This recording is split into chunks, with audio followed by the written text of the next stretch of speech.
Welcome to these Sustainable Finance Masterclass videos. It's a wonderful opportunity, I think, to meet some of the real legends of the sustainable finance industry. And I have one of those legends here with me now. So Charlie Thomas is the Chief Investment Officer here at Edentree Investments. But Charlie has a tremendous reputation within the industry, but also background, having established what was the first environmental or green investment fund back in the 1980s, and that would have been the Jupiter Ecology Fund. Now, Charlie, perhaps we could start there by talking a bit about the origin story, I suppose, really. What got you into this? What made it exciting when you first established the Ecology Fund? What worked? Maybe what didn't work as well, and let's talk a bit about that. Yeah. No, certainly. Well, great, and thank you for the opportunity to kind of reminisce a little bit. What got me into it? I think it was really, and I'm just kind of paraphrasing, but a comment a friend of my father made to me once, and this was in my teens, and he said, "You'll never make money out of the environment." Okay. And in a way that became my kind of calling card to greater involvement in the sector. And for me, that really started my journey. So obviously undergraduates and then postgraduates in this area, and then really got involved in the sector in the early stages of the sustainable investment sector in the late 90s as part of my thesis when I worked on climate change reporting for companies with the UN. That led me into starting my career at Jupiter, only working on environmental funds, and obviously and then took over the Ecology Fund back in 2003. So I have been brought up, born and bred in the sector. I think what's really changed, though, from my perspective, is I do feel sometimes it was like shouting in the wind in the early days. You'd shout, there's an opportunity here, but you couldn't be heard. And I think that's really what we've seen, sort of that wind is from a headwind is turning now into a tailwind in terms of the sector, if I can use that analogy, which makes it powerful, definitely, makes it faster, more dynamic, and therefore I guess that at some level that's exciting, but it brings its own challenges in terms of understanding the sector as a whole. So I for me it's always been, this is the only area of investment I've ever been involved in. To be honest, it's the only area of investment I'll ever be involved in. Okay. And back in those early days of being involved in analysing companies and being involved in structuring a fund, things were quite different, weren't they? Because you were dealing with much smaller companies back then. So you're investing in relatively early stage, pioneering green energy businesses. Is that true? Is that correct? I think yes, that's absolutely true. I think what's really changed is if I look back to when I started, the global universe of companies, which were providing solutions, and I'm very much of an investor who focuses on solutions. So that global universe was about 250. Forward wind till today, we're looking at about 1,500 companies globally. So the universe most definitely has grown. The size of those companies over that long term has also grown. But I would say there's still quite a strong sort of mid-cap, small-cap area of investment, which for me I think is very exciting. It's away from the herd.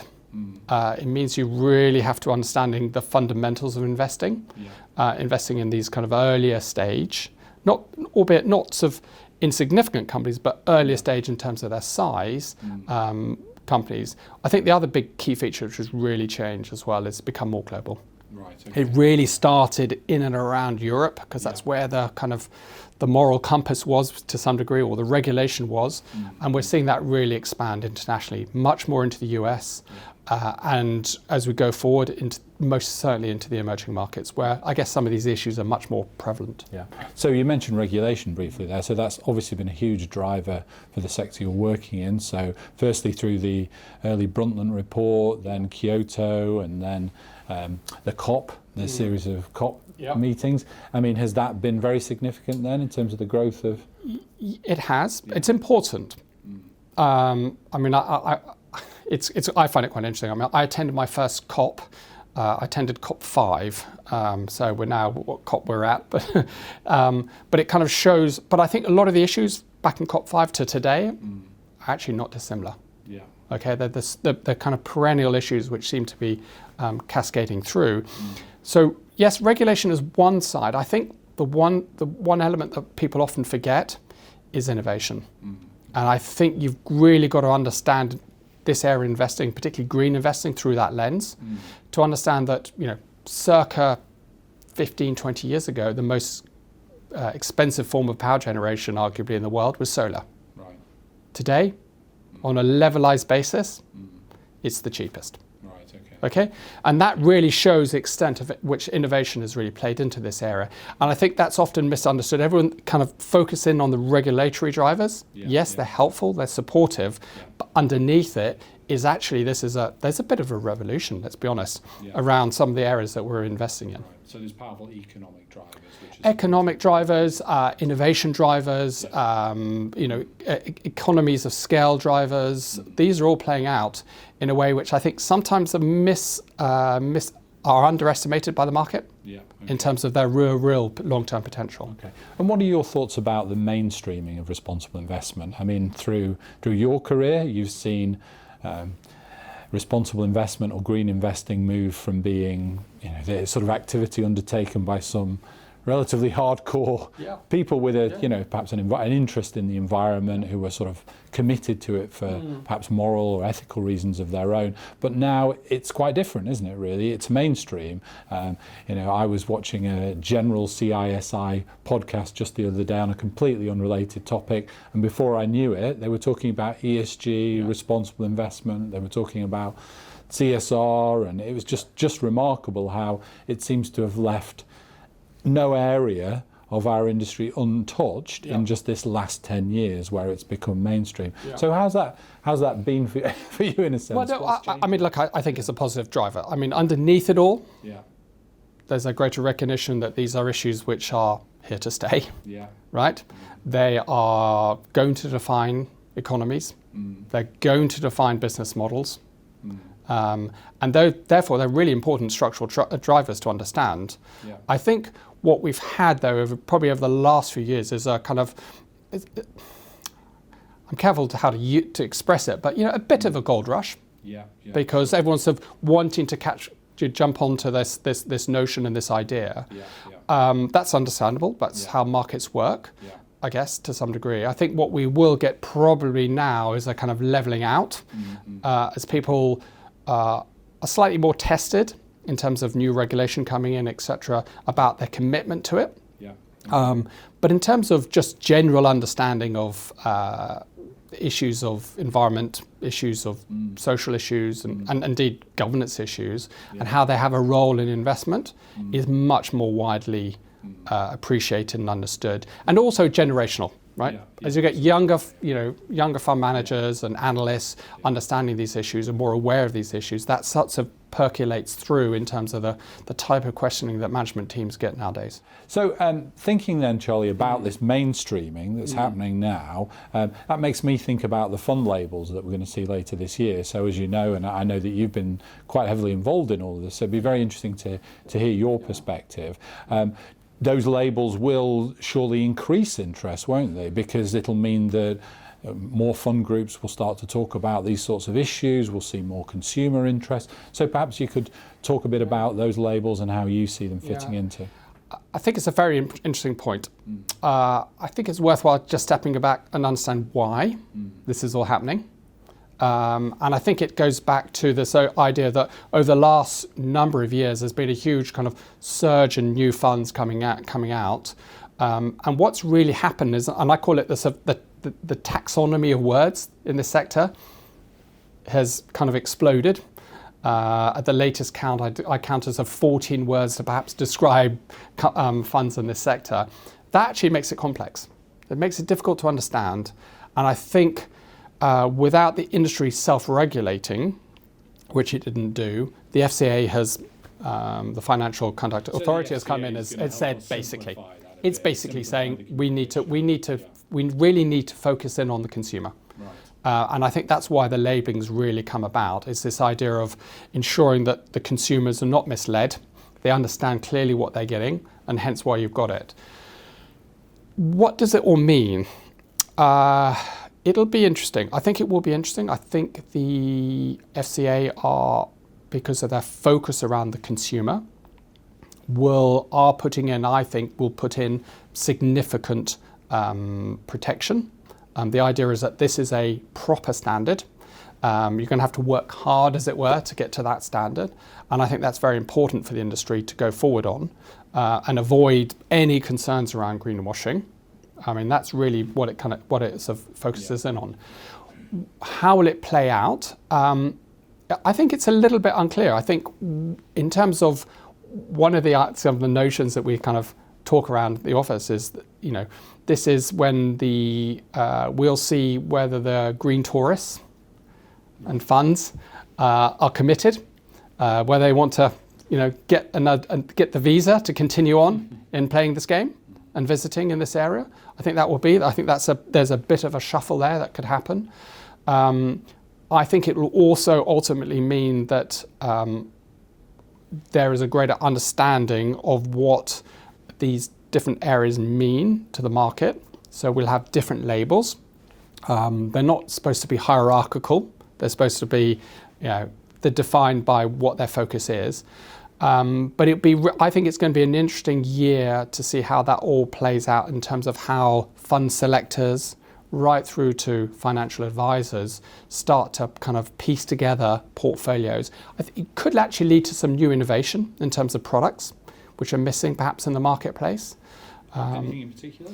Well, look, we're always going to be looking out for new areas. I think particularly around the fixed income, perhaps more into the infrastructure, perhaps more into certain areas of the market which have yet to be found their place under a labelling regime. But what the labels will do will allow us to think about, and people to think about new products in the area. Okay. So I think overall it will be positive, but I think it will take time to kind of come through in terms of really understand how it changes the market. Okay. Are there any other initiatives in your industry that you feel are how do you say, positive in terms of change and that you want to speak about? Yeah, look, I think what the regulation is doing is also actually going to kind of up the ante in terms of expectations. I think it's going to mean much more continued engagement with the companies. It's going to be much more evidence-based regulation. So you're going to have to really evidence to the clients, to the unit holders of funds, what you've been doing, how you've been doing it, what the outcomes are in terms of, let's say, ESG engagement or other areas, as well as understanding how those companies that you're investing in may be impacting positively in the environmental issues or indeed social issues, depending on where your strategy is orientated. So I think that's a sort of knock-on effect, but I think it's altogether actually quite positive. But it's going to, as I said before, it's going to up the ante. Mm-hmm. So looking ahead, I mean, so you see this as broadly a positive development. Certainly the anti-greenwashing requirement will lead to some tough conversations potentially with some groups stepping back from operating funds in this area, given the sort of reputational risks that might be associated with that. So we see, I think, the regulation that's coming in as positive there.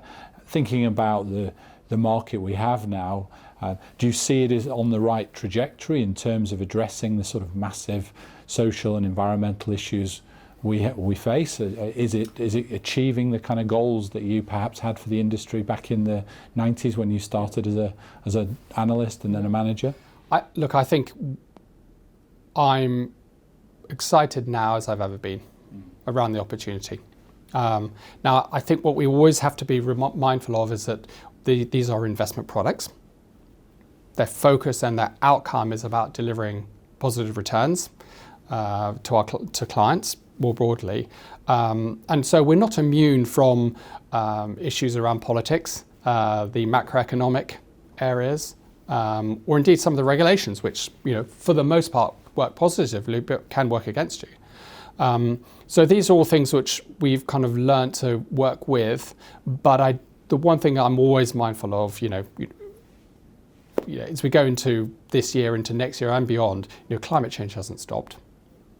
Water scarcity is growing around the world. Local air pollution hasn't suddenly changed and is all fine now.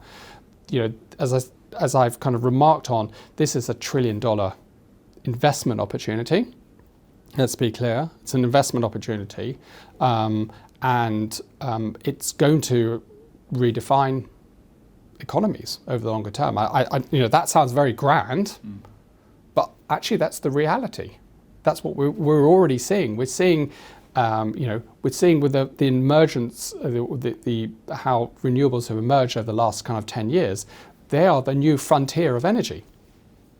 Yeah. Right? Absolutely. That's not just an evolution, that's a revolution. And I think we've got to understand that the extent and the rate of innovation that we're seeing, both not just in the sort of listed world, so the public markets, but also in the private markets, is phenomenal. And I think that, for me, that's really exciting to be part of that kind of continued evolution in terms of what it means. But always bring it back to, at the end of the day, our sort of fiduciary duty is about investment, and it's and delivering kind of risk-adjusted returns to our investors. So funds that you work on are often referred to as thematic, aren't they? That's often the term that's used, thematic, in the sense that they'll be investing in companies that are addressing climate change or dealing with water scarcity or transport issues or pollution. Perhaps we could focus on that for a minute and talk about a particular theme that you think is exciting at the moment and where you see innovative or high growth companies in that area. And let's dig a bit more into one of those themes. Definitely. I mean, again, the funds I manage have been curated, as it were, and developed over it's over 20 years now. So yes, thematic.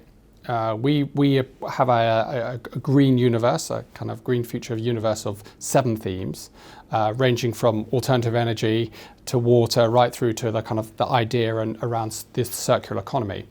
And that basically forms our universe. That's typically around about 1,400 companies worldwide.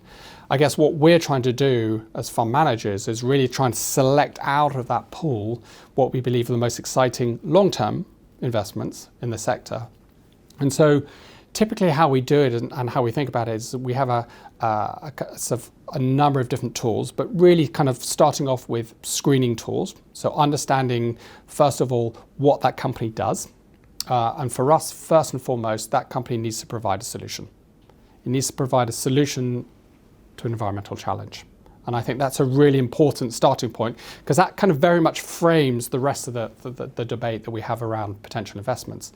From there, you're really looking into the nuts and the bolts of the company. Does it have the right product or service? Is it innovative? Does it have what we call a sort of economic moat? Can it defend itself? Does it have the right management team?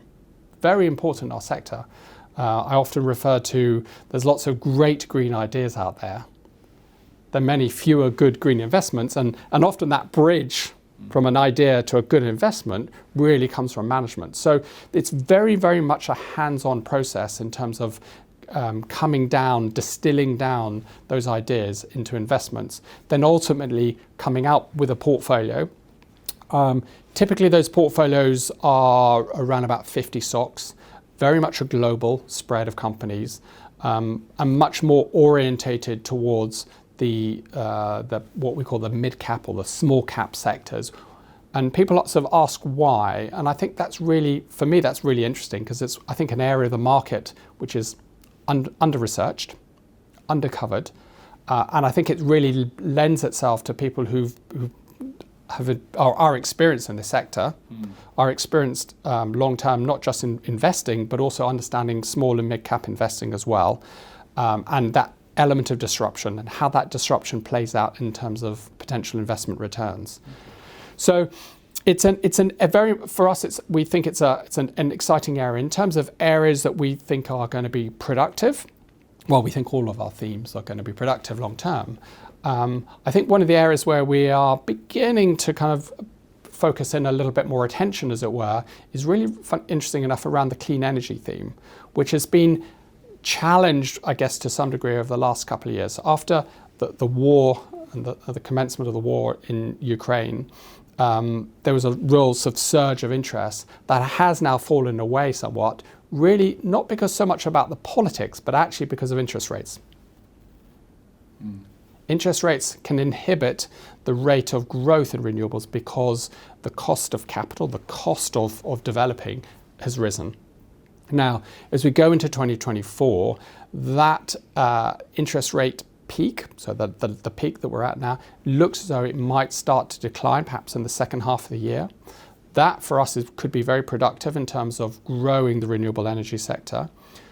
Interesting enough, alongside that, actually the cost of certain renewables, but in particular actually solar, has really fallen in the last kind of period now. So not only are we getting the cost of the renewables coming down, but the cost of the financing is also coming down. That could actually be a really interesting area, despite a lot of the noise that we're getting around the political areas of elections. This is 2024 is a huge year in terms of political elections around the world.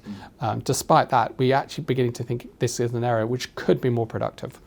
Okay, so the last 20 years have seen enormous change across the fund management industry, and one of the biggest changes has to be money moving into ETFs and other forms of tracker products. Now that has had an impact on the sustainable finance market. We've seen a colossal growth in ESG tracker products and other types of fund structures, trying to create something they can offer to retail investors that fits with their values and their attitudes.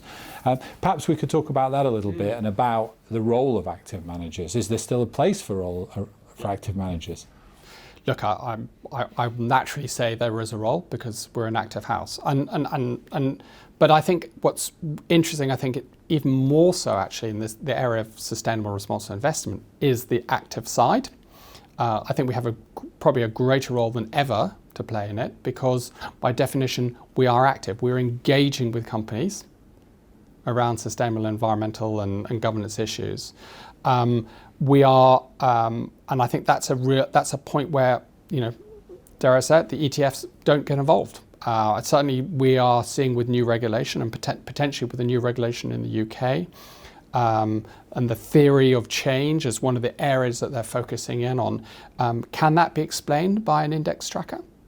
There are sort of genuine questions. So, but also I think it's where the opportunities lies. That this is an area which has still got so much innovation still to be played out in terms of the investment areas, and I still think that there is huge scope for those who have real, genuine, deep knowledge in the sectors and in the technologies, and investing in those in shall we say, in earlier stages of their evolution. That we can compete against the ETFs, and if that's a way of putting it, I don't necessarily think it's a battle between the two. I think they have different roles, but I definitely think so. The key points really being around the active engagement side of things, but also the innovation side of things are where we think that the industry and particularly the active area of part of the industry can still be differentiated.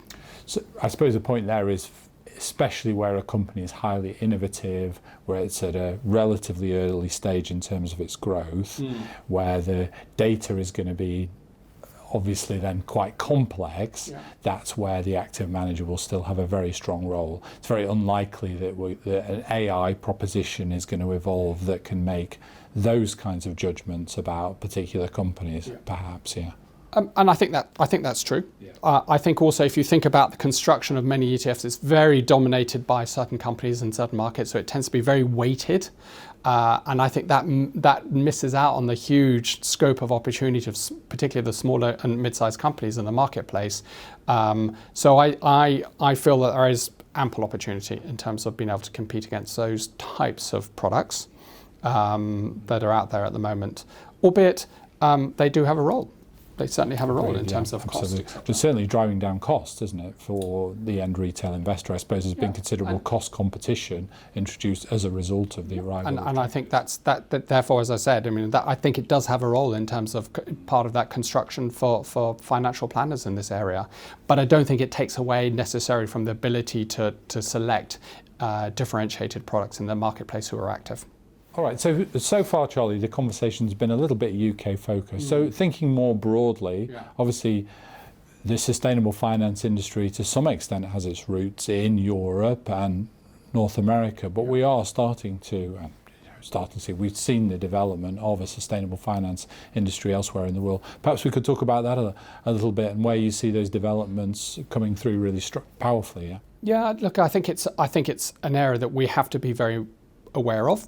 Why? Because I think there's an opportunity, right? Yes, the industry did start in Europe for the most part, and then spread out a little bit to North America, et cetera, et cetera. But that's really because that's where the foundations began. But if you think about the long-term opportunity of where population growth is, arguably where climate change will have a greater impact, or water scarcity, or air pollution, for example, that actually many of the solutions need to be applied in developing countries outside of the kind of traditional markets. That leads to investment opportunity. And I think that's very mindful. And we're actually seeing, and we will continue to see, that evolve and become more significant over time. But it will take time.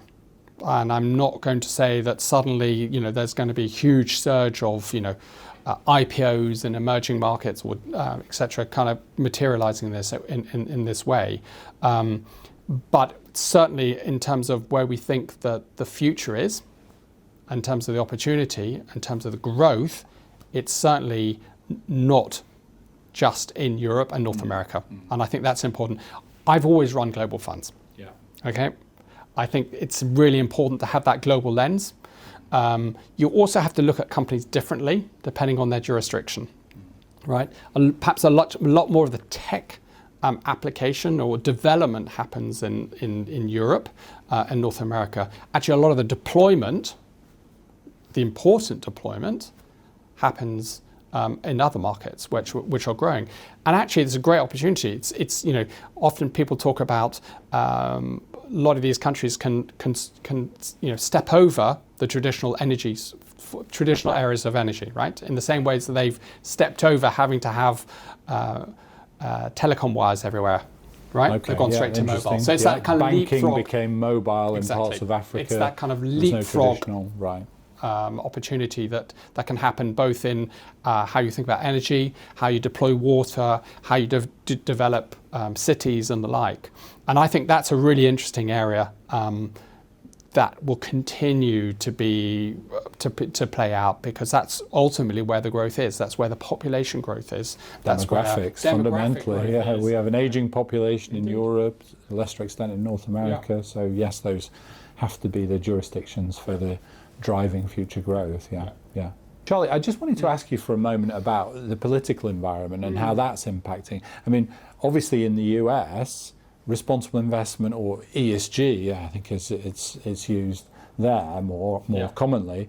It's actually become politicized, hasn't it? I mean, you have red states that are pro-Republican, where they're now absolutely hostile to the very concept of ESG. So that's probably led to some shift in tone around BlackRock's messaging, because they've seen that there are economic consequences for their business if they'd demonstrate a commitment to impact investing or ESG. So I'd be very interested to hear your views and your thoughts on that.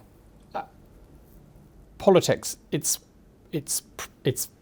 perennial. It's always around us, right, in this area of investment and this scope of investment. And I think we have to be reflective of it. I think it tends to, and it's a shame that it is being politicized in some respects, because if you really step back and you believe in climate change, it's something that we need to address globally rather than individual countries or different approaches to it. But sometimes I think it's kind of overemphasized as a risk. We were looking through some interesting analysis done recently, whereby they looked at the performance of the renewable energy sector versus the traditional energy sector under Trump's first period as president. Interesting enough, the best performing of those two areas by a long way was renewables over traditional energy, right? Now, that's one lens. Then you forward wind to a Biden administration, it's the inverse, absolutely the inverse. Okay, so you have people have expectations around the arrival of a president, and what it may mean can be very different in terms of the outcome. Right? Yeah. Now, I guess when you isolate back all that noise around politics and the shifting sands of people's views on it, what it really boiled down to was actually interest rates. Became a more important driver. So I think quite often when we look into space, you have to really apply a more sophisticated lens and understanding what's behind it all to really understand what sort of impact it can have from an investment perspective. And I think that's really important. In fact, it's essential. But I think it also it's an interesting point, because I think it often leads to people actually, from an investment perspective, it can create investment opportunity, right? Because people are misunderstanding the signals from politics in terms of what it means. So, look, but yes, it's something there that creates noise, it creates interest, it creates anxiety, it can create opportunity around it. But actually, often it's important to set aside and understanding what it really means for the underlying investments and the opportunity that exists and play out for that. So often, politics, and 2024 is a super important year for politics, as we well know, is don't just read the headlines. You really have to dig deeper and understand what it really means. Okay, great. You don't think the IRA was that big a deal then, really? Because obviously, the Inflation Reduction Act came in under Biden, didn't it? It's super important. Yeah. The IRA is super important. Now, do we think Trump's going to rip it up? No. No, he can't. He can't, because it's all in the red states. It's all in the red states. Its job. You've got to realise that actually the politics, the narrative that's been spewed out, is very different from the reality. Sure, yeah. If you look at what Trump is saying, he's actually talking very little about the IRA or IIRA. Yeah, well, it's very because popular it's about job creation. Yeah. So Charlie, we've talked a lot about the past and about the journey to get us to where we are now. Well, what do you see? What's particularly exciting for you here and now? What do you see happening over the next 10 years that's maybe going to change this market and maybe help us fundamentally address some of the huge environmental and social problems, really, that responsible investment set out to try and address? What? I'm an optimist. I think innovation can be a huge part of that opportunity and that solution. It's not going to be without its challenges. But I think that's the framework in which we've got to start. It therefore means that we're going to have more opportunity to invest in. I think we're going to get more capital ultimately coming into our areas in terms of productive capital which can be used. I think we continue to see a generational interest and focus in this area of investing as well. So potentially more money coming into the sector over time as well. So actually we're excited by it. It doesn't mean that we don't have challenges. It doesn't mean that we don't have to keep working really hard to deliver on investment returns and performance. But overall, I think that's a very important to frame it in that context, because ultimately, if we don't, who knows?